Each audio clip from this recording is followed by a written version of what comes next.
Dear students, स्वागत है आप सभी का आपके अपने इस प्यारे यूट्यूब चैनल पर। मैं आपका सर मिस्टर डी कुमार। इस वीडियो में क्लास 10th के एनसीईआरटी मैथ का 9वां अध्याय जो कि है ऊंचाई एवं दूरी, तो आपका जो इस अध्याय से एक्सरसाइज 9.1 है, तो उन सभी क्वेश्चंस को आसानी पूर्वक सॉल्व करने के लिए जिन बेसिक कंसेप्ट एवं फार्मूला की जरूरत होती है, उन सभी कंसेप्ट एवं फार्मूला के बारे में मैं आपको इस वीडियो में बताऊंगा।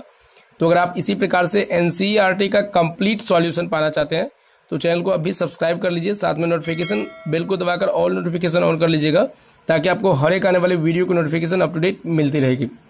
स्टूडेंट्स, आप सभी को पता होगा इससे पहले जो आपका 8वां अध्याय है त्रिकोणमिति का, जिसमें एक्सरसाइज 8.1 से लेकर 8.4 तक के जितने भी क्वेश्चंस आपके बुक में दिए गए हैं उन सभी का सॉल्यूशन आप लोगों को प्रोवाइड करवा दिया गया है।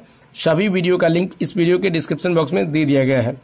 तो चलिए स्टूडेंट्स, देखते हैं कि ऊंचाई एवं दूरी से जो भी प्रश्न आते हैं उनको सॉल्व करने के लिए कौन कौन से कंसेप्ट्स के बारे में जानकारी होना चाहिए। तो जैसा कि स्टूडेंट्स आप डेली लाइफ में जो है बहुत चीजें ऑब्जर्व करते होंगे। जैसा कि आप कहीं भी जाते हैं, सपोज कीजिए कि कोई व्यक्ति है, यहाँ पे मैं एज्यूम कर रहा हूं कि ये कोई व्यक्ति है जो कहीं एक वस्तु रखा हुआ है। मान लीजिए ऊपर, इसके ऊपर कोई एक वस्तु है और इसको हम यहां से देखते हैं, तो देखेंगे तो आंख और वस्तु के बीच में एक सरल रेखा बनेगी। मान लीजिए इस वस्तु को देखना है तो एक सरल रेखा बनेगी। तो ये जो सरल रेखा होती है आंख और वस्तु के बीच में, तो यही जो है हमारा दृष्टि रेखा कहलाता है। ये दृष्टि रेखा कहलाता है, अर्थात लाइन ऑफ साइट कहलाता है। तो ये आप याद रखेंगे कि दृष्टि रेखा क्या होती है। अगर हम ऊपर देखेंगे तो ऊपर की ओर दृष्टि रेखा बनेगी, और सपोज कीजिए ये वस्तु यहां न रहकर, यहाँ पे कोई वस्तु ए है और यहाँ पे मान लीजिए कोई वस्तु बी है, ये नीचे में है, यहाँ है, तो यहां देखने के लिए हमें नीचे की ओर आंख झुकाना पड़ेगा या गर्दन झुकाना पड़ेगा, तो ये भी एक सरल रेखा फॉर्म करेगी। तो नीचे की वस्तु के लिए ये जो सरल रेखा है ये उसका दृष्टि रेखा हो जाएगा। तो ये जो है आपका लाइन ऑफ साइट, इसको कहते हैं लाइन ऑफ साइट। साइट का मतलब होता है दृष्टि, तो दृष्टि का रेखा हो गया, दृष्टि रेखा हो गया। तो इसके बारे में आपको जानकारी मिल गया होगा कि दृष्टि रेखा क्या होती है। अब मैं आपको बताता हूं, इसमें एक क्षैतिज रेखा होती है। तो सपोज कीजिए आप कोई भी वस्तु को देखते हैं तो अपनी आंखों की सहायता से देखते हैं, और आप जो है कहीं न कहीं किसी समतल प्लेन पे, मतलब समतल पे खड़े होते हैं, किसी न किसी तल पे, या तो आप धरती पे, जमीन पे खड़े होते हैं। तो आप जो है इस तरह से अगर खड़े रहते हैं, कहीं भी हो सकता है आप मकान पे ही खड़े हो, किसी बिल्डिंग पे ही खड़े हो, तो वहां भी आपके आंख से, मतलब कहने का मतलब है कि जो आपका समतल होता है, धरती का तल होता है, उसके पैरेलल आंख के द्वारा जो एक पैरेलल लाइन बनती है, यह आपका पैरेलल लाइन बनती है, यही आपका क्षैतिज रेखा कहलाता है। क्षैतिज रेखा कहलाता है। तो क्वेश्चंस में जो आपका आगे आने वाला प्रश्न है उसमें आप धरती को ही क्षैतिज रेखा एज्यूम करते हैं, तो ये आपका क्षैतिज रेखा हो जाएगा जो बिल्कुल एक ही सीध में होता है, ना ऊपर ना नीचे, जो धरती के बिल्कुल पैरेलल होता है, अर्थात समांतर होता है। तो ये आपका हो गया क्षैतिज रेखा। अब इसमें मुख्य बातें जो आपको जाननी है, जिसपे जो है आपका क्वेश्चन बनेगा, वो है दो कोण, एक उन्नयन कोण और एक अवनमन कोण। इंग्लिश में कहते हैं एंगल ऑफ एलिवेशन और एंगल ऑफ डिप्रेशन। तो ये मैं आपको अब बताने जा रहा हूं। सबसे पहले मैं आपको बताता हूं उन्नयन कोण क्या होता है। उन्नयन कोण क्या होता है? उन्नयन कोण को कहा जाता है angle of elevation, ELEVATION, angle of elevation. तो देखिए उन्नयन कोण क्या होता है। सपोज कीजिए कि यहाँ पे कोई बिल्डिंग है, यहाँ पे मैं मान लेता हूँ यहाँ पे कोई एक बिल्डिंग है।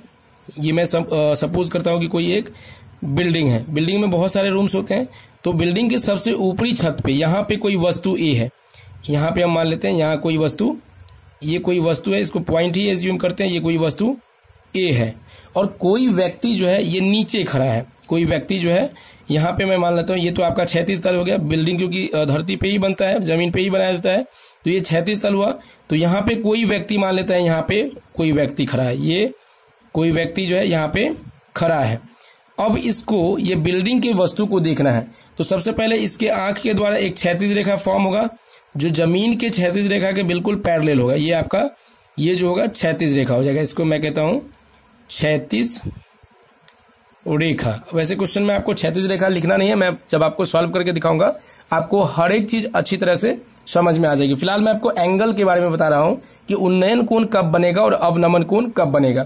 तो जब भी कोई व्यक्ति नीचे से किसी वस्तु को ऊपर की ओर, मतलब इसको देखने के लिए सर को उठाना पड़ेगा, ये तो इसका आंख मान लीजिए अभी सीध में ऐसे होगा, जब उसको ऊपर देखना होगा तो सर वो उठाएगा, इसका मतलब इस तरह से वो जो है वस्तु को देखेगा। तो ये जो आपका रेखा बना, ये आपका तो दृष्टि रेखा हो गया, ये आपका दृष्टि रेखा हो गया।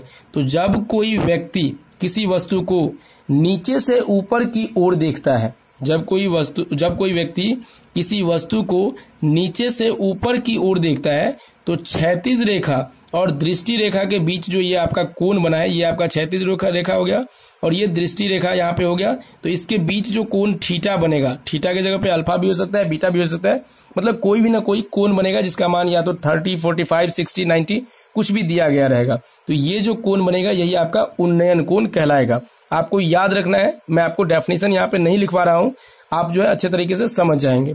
जब कोई व्यक्ति किसी वस्तु को नीचे से ऊपर की ओर देखता है तो क्षैतिज रेखा और दृष्टि रेखा के बीच बने कोण को उन्नयन कोण कहते हैं। तो इस तरह से आप लोग इसे याद रख सकते हैं। अब इसमें दूसरा जो एक टर्म आता है अवनमन कोण का, तो अवनमन कोण जस्ट अपोजिट होता है।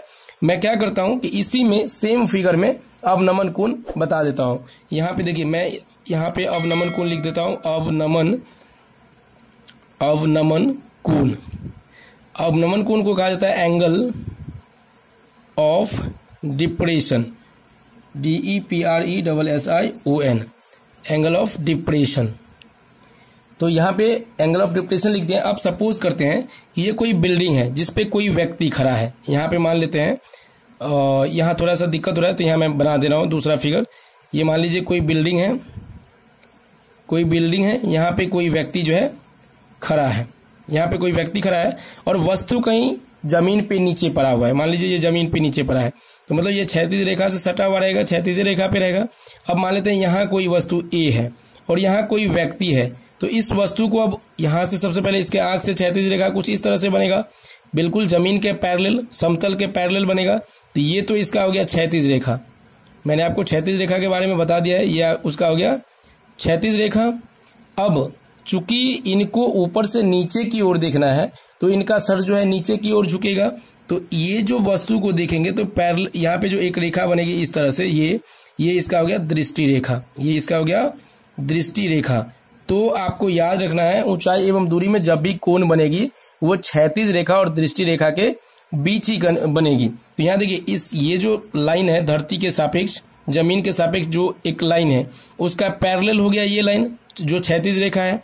तो अब जो कोण बनेगा क्षैतिज रेखा और दृष्टि रेखा के बीच, ये जो आपका कोण बनेगा, यहाँ ये नहीं बनेगा, ये कोण थीटा जो बनेगा ये कहलाएगा अवनमन कोण। अवनमन कोण यही जो है अवनमन कोण कहलाता है। तो इसका परिभाषा आप कुछ इस प्रकार से दे सकते हैं कि जब कोई व्यक्ति किसी वस्तु को ऊपर से नीचे की ओर देखता है, जब कोई व्यक्ति किसी वस्तु को ऊपर से नीचे की ओर देखता है तो क्षैतिज रेखा और दृष्टि रेखा के बीच बने कोण को अवनमन कोण कहते हैं। तो यहाँ आप जब त्रिकोणमिति पढ़ते हैं या जब आप हाइट एंड डिस्टेंस पढ़ेंगे तो आप समकोण त्रिभुज का जो रचना होगा तो समकोण त्रिभुज के आधार पे ही किसी न किसी चीज की लंबाई निकालेंगे। तो यहाँ पे चूंकि ये थीटा जो है समकोण त्रिभुज के बाहर है, यहाँ तो एक समकोण त्रिभुज फॉर्म हुआ जिसमें थीटा ऑलरेडी आ गया, जो ये आपका उन्नयन कोण है। जब कोई व्यक्ति किसी वस्तु को नीचे से ऊपर की ओर देखता है तो क्षैतिज रेखा और दृष्टि रेखा के बीच बने कोण को उन्नयन कोण कहते हैं। तो इसमें समकोण त्रिभुज के अंदर ये थीटा आ गया तो इसका हम प्रयोग कर सकते हैं। लेकिन इसमें तो ये बाहर है, तो आप सभी को पता होगा अगर कोई दो पैरेलल लाइन है जिसको कोई एक लाइन इंटरसेक्ट अर्थात प्रतिच्छेद कर रहा है, तो देखिए इसको अगर बढ़ाएंगे थोड़ा तो ये आपका पैरेलल लाइन हो जाएगा, इधर भी पैरेलल है और इसको थोड़ा सा आप ऊपर बढ़ा लीजिए, इसको भी नीचे बढ़ा लीजिए, तो ये आपका क्या हो गया प्रतिच्छेदी रेखा। तो आप ज्यामिति में पढ़े होंगे कि जब कोई दो पैरेलल रेखा को, दो समांतर रेखा को कोई अन्य रेखा प्रतिच्छेद करता है तो एकांतर कोण समान होता है। तो इसका एकांतर कोण क्या होगा, ये हो जाएगा। तो ये है थीटा, तो ये भी आपका थीटा हो जाएगा। तो इस तरह से देखिए यहाँ पे समकोण त्रिभुज में इसका जो मान आ गया वस्तु के सापेक्ष जो आपका एंगल बना है ये आपका थीटा बना है। तो इसका प्रयोग करके मैं आपको क्वेश्चन सॉल्व करके दिखाऊंगा। फिलहाल आप देख सकते हैं उन्नयन कोण ये बनेगा और अवनमन कोण इस तरह से बनता है। जब नीचे से ऊपर देखते हैं तो उन्नयन कोण बनता है, जब ऊपर से नीचे की ओर देखा जाता है तो जो है अवनमन कोण बनता है। तो ये आपको याद रखना है। फिलहाल आपको जो हाइट एंड डिस्टेंस के क्वेश्चंस को सॉल्व करने के लिए जो बेसिक 3 फॉर्मूला की आवश्यकता होती है। पहला फॉर्मूला, आप सभी को त्रिकोणमिति में ये सभी फॉर्मूला बता भी दिया गया है। अगर मान लीजिए कोई समकोण त्रिभुज, आपका ज्यादातर समकोण त्रिभुज ही फॉर्म होगा, और समकोण क्या आप जो भी क्वेश्चंस बनाएंगे उसमें समकोण त्रिभुज ही बनेगा, क्योंकि आप त्रिकोणमिति में केवल समकोण त्रिभुज के बारे में अध्ययन करते हैं और इसी में जो है लंब आधार कर्ण होता है। तो ये मान लीजिए समकोण त्रिभुज है, जिसमें ये तो आपको समकोण के सामने की भुजा कर्ण होती ही है, और लंब आधार मैंने आपको बता दिया था थीटा पे डिपेंड करता है। अगर यहाँ थीटा होगा तो ये लंब ये आधार होगा, और यहाँ थीटा होगा तो ये लंब और ये आधार होगा। फिर से मैं आपको रिपीट करवा दे रहा हूँ, थीटा के सामने की भुजा लंब होती है। अगर ये थीटा हो जाएगा तो थीटा के सामने की भुजा लंब, फिर यहाँ पे समकोण के सामने की भुजा कर्ण, और जो शेष भुजा बच जाएगी वो आपका आधार होती है। तो मैं आज सपोज कर लेता हूँ, ये अभी थीटा नहीं है, मैं मान लेता हूँ कि ये कर्ण है, ये लंब है और ये आपका आधार है। तो इसमें केवल 3 फॉर्मूला लगाना है। जब भी आपको क्वेश्चन सॉल्व करेंगे तो देख लेंगे कि आप थीटा के अकॉर्डिंग कौन लंब आधार कर्ण आ रहा है, तो उसमें आपको जो फॉर्मूला लगाना है, कोई एक भुजा आपको पता रहेगा।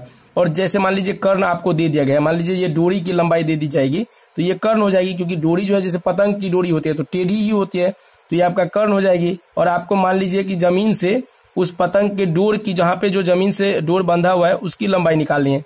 तो अगर थीटा आपको यहाँ पे दे दिया जाएगा, यहाँ थीटा बनेगा, तो आधार निकालना रहेगा। तो कर्ण और आधार के बीच में जो संबंध होता है त्रिकोणमितीय अनुपात में, ये कॉस थीटा बराबर आधार बट्टा कर्ण, तो वो आप लगाएंगे। फिलहाल जो फॉर्मूला आपको लगेगी वो मैं आपको बता देता हूँ।